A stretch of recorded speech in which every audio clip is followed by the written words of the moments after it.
মৰমৰ ছাত্ৰ-ছাত্ৰীসকল, তোমালোক আটাইকে মোৰ এই বিশেষ অনলাইন ক্লাছলৈ স্বাগতম জনাইছোঁ। আজি মই তোমালোকৰ মাজত পুনৰ উপস্থিত হৈছোঁ সপ্তম শ্ৰেণীৰ বিজ্ঞান বিষয়ৰ ইতিপূৰ্বে আলোচনা কৰা এটি পাঠৰ সৈতে। পাঠটি হ'ল ভৌতিক আৰু ৰাসায়নিক পৰিৱৰ্তন। এইটো বিজ্ঞানৰ 6 নম্বৰ পাঠ। তোমালোকে প্ৰত্যেকেই বিজ্ঞানৰ পৰা এই পাঠটি উলিয়াই লোৱা আৰু মনোযোগেৰে শুনি যোৱা।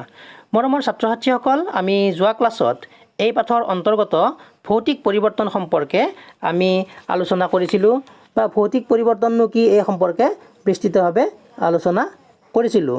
কোনো এটা পদাৰ্থৰ কেৱল ভৌতিক ধৰ্মৰ পৰিৱৰ্তন হ'লেই তাক ভৌতিক পৰিৱৰ্তন বুলি কোৱা হয় আৰু এই ভৌতিক পৰিৱৰ্তনবোৰ উভয়মুখী আৰু এনে পৰিৱৰ্তনত কোনো নতুন পদাৰ্থৰ সৃষ্টি নহয়। এই সম্পৰ্কে আমি যোৱা ক্লাছত বিস্তৃতভাৱে আলোচনা কৰিছিলোঁ। এই ভিডিঅ'ৰ তলত ডেছক্ৰিপশ্যনত লিংক দিয়া হৈছে। তোমালোকে ডেছক্ৰিপশ্যনৰ লিংকত গৈ যোৱা ক্লাছটি চাব পাৰিবা। আজি আমি আলোচনা কৰিম ৰাসায়নিক পৰিৱৰ্তন সম্পৰ্কে। ৰাসায়নিক পৰিৱৰ্তননো কি এই সম্পৰ্কে কিছু আলোচনা কৰোঁ আহাচোন বাৰু। মৰমৰ ছাত্ৰ-ছাত্ৰীসকল, তোমালোকে নিশ্চয় লোত মামৰে ধৰা নিশ্চয় দেখিছা।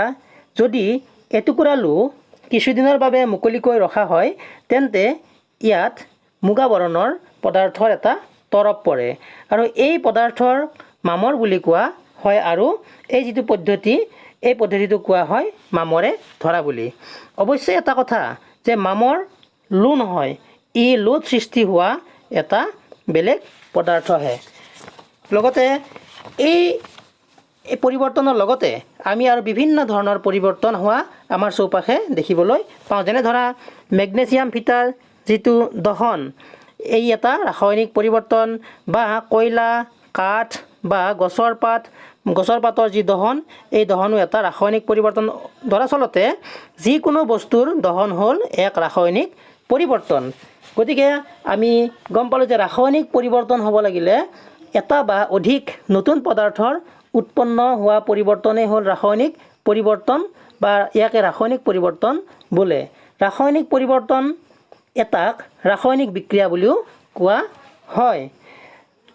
আমাৰ জীৱন যাত্ৰাত পদাৰ্থৰ ৰাসায়নিক পৰিৱৰ্তনসমূহ এক গুৰুত্বপূৰ্ণ ভূমিকা লৈ আহিছে।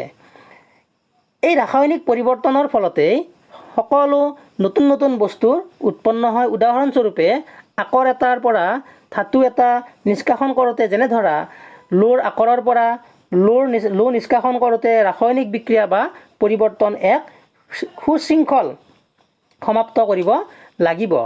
একেদৰে ঔষধ এবিধো এলানি শেষ উৎপাদিত সামগ্ৰী। আমি ব্যৱহাৰ কৰা নতুন সামগ্ৰী যেনে ধৰা প্লাষ্টিক, অপমাৰ্জক আদি ৰাসায়নিক বিক্ৰিয়াৰ দ্বাৰা উৎপন্ন কৰা হয়। এই সকলোবিলাক ৰাসায়নিক বিক্ৰিয়াৰ দ্বাৰা উৎপন্ন কৰা হয়। দৰাচলতে প্ৰত্যেক নতুন সামগ্ৰী ৰাসায়নিক পৰিৱৰ্তনৰ অধ্যয়নৰ ফলতহে আৱিষ্কাৰ হৈছে। আমি যিমানখিনি নতুন সামগ্ৰী পাওঁ, এই সকলোবিলাক ৰাসায়নিক পৰিৱৰ্তনৰ ফলতে আমি নতুন সামগ্ৰী হিচাপে পাওঁ। এতিয়া আমি দেখিছোঁ বা আমি দেখোঁ যে ৰাসায়নিক পৰিৱৰ্তনত এটা বা অধিক নতুন পদাৰ্থ উৎপন্ন হয়। ৰাসায়নিক পৰিৱৰ্তনত নতুন পদাৰ্থৰ উৎপাদনৰ উপৰিও আমাৰ কিছুমান বিশেষ পৰিৱৰ্তন হোৱা আমি দেখিবলৈ পাওঁ সামগ্ৰীসমূহত। যেনে ধৰা তাপ, পোহৰ বা অন্য যিকোনো বিকিৰণ নিৰ্গত বা শোষিত হ'ব পাৰে ৰাসায়নিক পৰিৱৰ্তনৰ ফলত, আৰু শব্দৰ উৎপন্ন হ'ব পাৰে। ইয়াৰ উপৰিও গোন্ধৰ পৰিৱৰ্তন হ'ব পাৰে বা নতুন গোন্ধৰ সৃষ্টি হ'ব পাৰে ৰাসায়নিক পৰিৱৰ্তনৰ ফলত। ইয়াৰ উপৰিও ৰঙৰ পৰিৱৰ্তন হ'ব পাৰে বা গেছ উৎপন্ন হ'ব পাৰে। ৰাসায়নিক পৰিৱৰ্তন হ'লে এইবিলাক লক্ষণ আমি দেখিবলৈ পাওঁ বা এইবিলাক পৰিৱৰ্তন হয়। এতিয়া আমি কিছুমান পৰিৱৰ্তনৰ কথা কৈছোঁ। ইতিমধ্যে মই কৈছোঁ যে মেগনেছিয়াম ফিটাৰ যিটো দহন, ৰাসায়নিক পৰিৱৰ্তন, বা কয়লা, কাঠ বা গছৰ পাতৰ যিটো দহন, এই সকলোবিলাক ৰাসায়নিক পৰিৱৰ্তন। অৰ্থাৎ যিকোনো বস্তুৰ দহন হ'ল এক ৰাসায়নিক পৰিৱৰ্তন। দহন কাৰ্যৰ ফলতে তাপ উৎপন্ন হয়। আমাৰ দহন কাৰ্যৰ ফলত তাপ উৎপন্ন হয়। আতচবাজি বা যি ফটকা তোমালোকে ফুটোৱা, এই ফটকাৰ যি বিস্ফোৰণো এটা ৰাসায়নিক পৰিৱৰ্তন।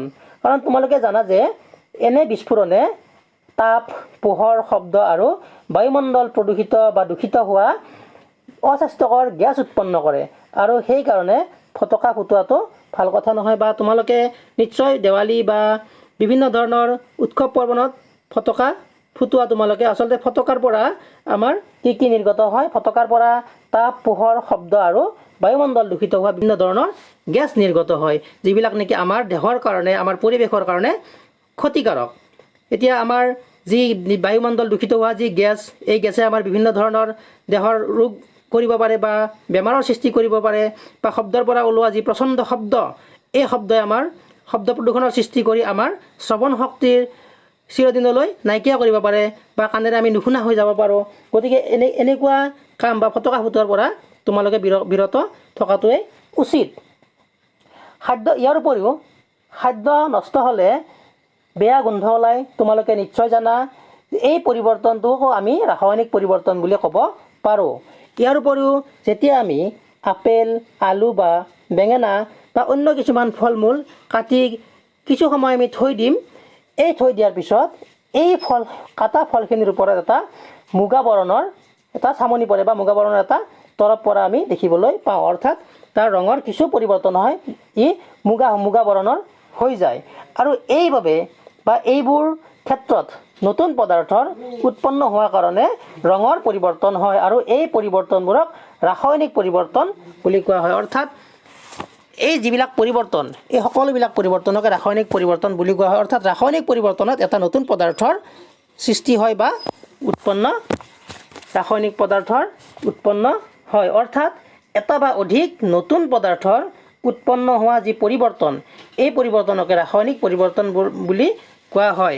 আমি ইমান পৰে ৰাসায়নিক পৰিৱৰ্তননো কি, আমি বিভিন্ন উদাহৰণসহ এই সম্পৰ্কে আমি আলোচনা কৰিলোঁ। মৰমৰ ছাত্ৰ ছাত্ৰীসকল, তোমালোকে নিশ্চয় আজিৰ এই ক্লাছটোৰ পৰা যথেষ্ট উপকৃত হৈছা। আমি পৰৱৰ্তী ক্লাছত এই পাঠৰ পিছৰচোৱা আলোচনা কৰাৰ প্ৰতিশ্ৰুতিৰে তোমালোক আটাইৰে মংগল কামনা কৰি মোৰ এই বিশেষ অনলাইন ক্লাছটি ইমানতে সামৰণি মাৰিছোঁ। ধন্যবাদ।